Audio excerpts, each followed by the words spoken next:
Congressman Lebiste, kinukumpara na kay Congressman Barzaga ng mga netizen, mga kababayan.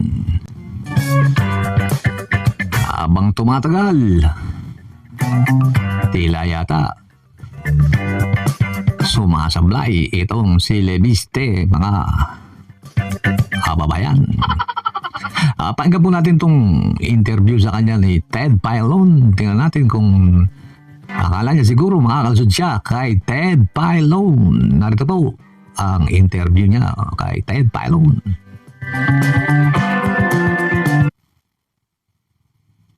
Sa mga ghost projects para hindi lang yung contractor pati yung proponent yung pwedeng maimbestigahan. Okay.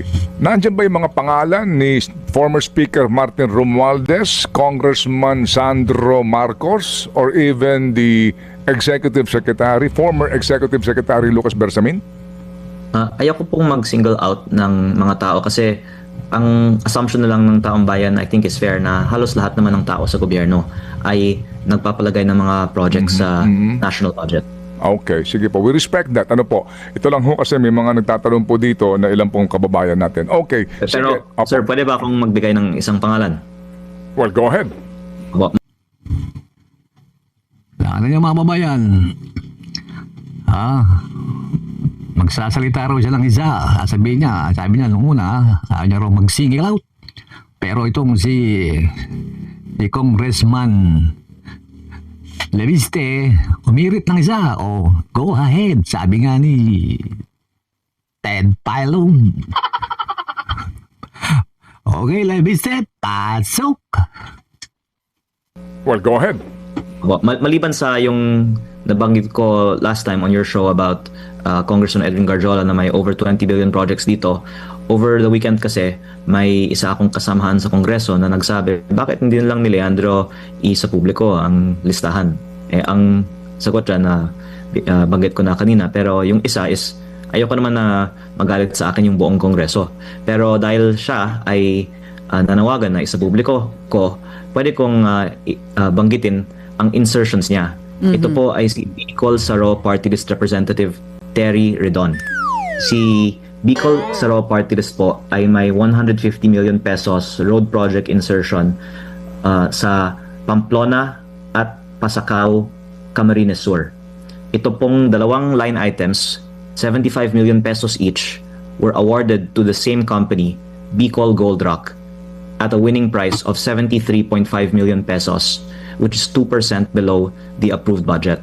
And this same company, Bicol Gold Rock, has cornered the majority of projects like this in this area. Kaya just to give that one little example, kasi nanawagan naman si Kong Redon na ilabas ang listahan, pwede niyang i-check kung tunay ba na ang Bicol Saro Party List ay nag-submit ng 150 million pesos road project sa Kamsur, at pwede nating tingnan kung may kaugnayan ang Bicol Saro Party List sa Bicol Gold Rock na contractor. Okay, but I'd like to remind the good gentleman from Batangas that Mr. Redon assumed run for Bicol Saro Party List only this 2025 elections as the first nominee. Yes.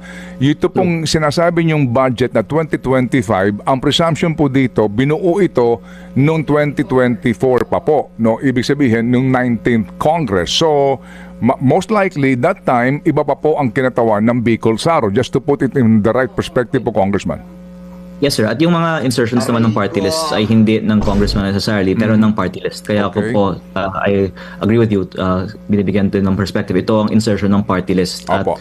para sa kaalaman ng inyong listeners, bawat party list sa Kongreso ay may 150 million pesos a year Opo. alokasyon sa DPWH budget. At Okay. sinasabi ko lang na ayon sa records, dito sa road projects ng Kamsur, ang 2025 insertion ng Bicol Saro Party List na parehong na-award sa isang contractor.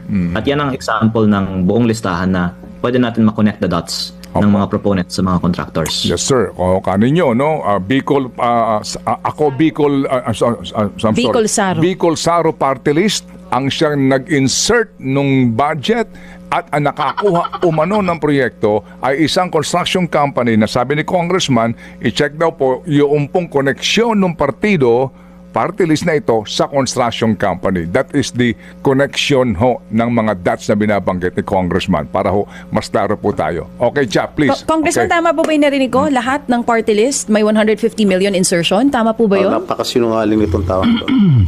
Excuse me po. Narinig naman sinabi ni Congressman Lebiste, mga babayan. Itong si Congressman Redon. Hindi po natin pinagtatanggol itong si Redon. Alam niyo naman si Redon. Maingay lang po yan eh. Puro bunga nga yung alam eh.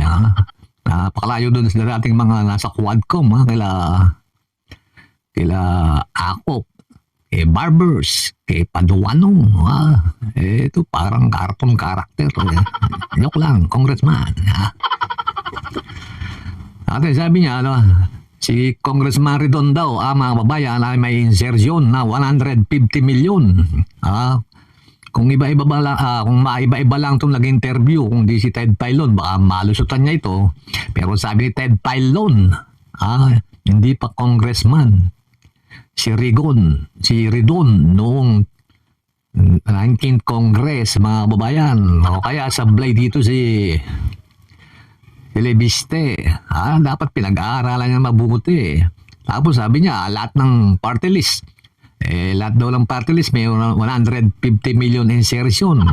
Lahat naman pala meron, bakit si Redon lang yung sinasabi mo? Hindi naman pa pala congressman si Redon. 2025 pala naging congressman yan, Lebiste.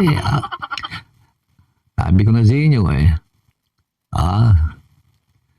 pumoporma na to para sa 2028 election siguro. Papalitan ni nanay niya. Yung nanay mo, magkano yung insertion? Sabi nga ni DPWH Secretary Vince Dizon,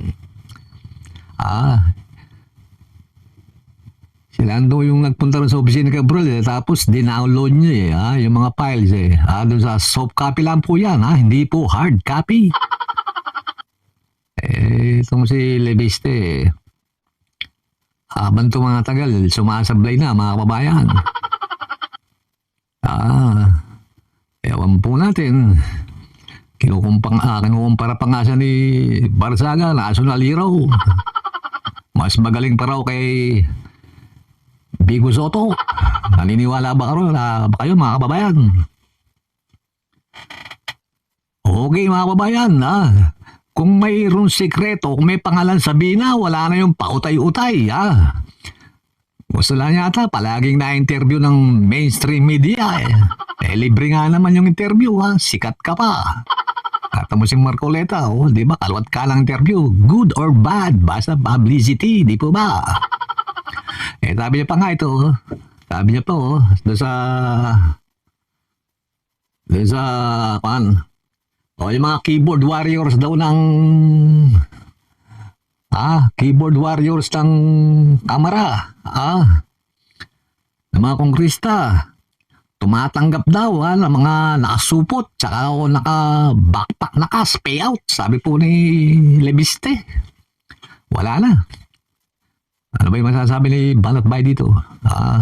Nung una, nauto sila ni Barsaga, pumupunta pa sila sa rally. Ngayon, baka kayo mga kababayan. Okay mga kababayan, ganito na lamang. Huwag niyo pong kalimutang mag-subscribe. Pakapindot rin po ang notification bell para updated po kayo sa ating pong susunod na video. Sabihin mo na kung nandiyan si Tambaloslos o kaya si Congressman Sandro Marcos o kaya yung mga nasa Malacanang o si Recto, si Berzamin o yung isa pa, yung kadikit ni BBM. Bulgar mo na lahat, huwag nang utay-utay para maniwala yung tao. Inuutay-utay mo pa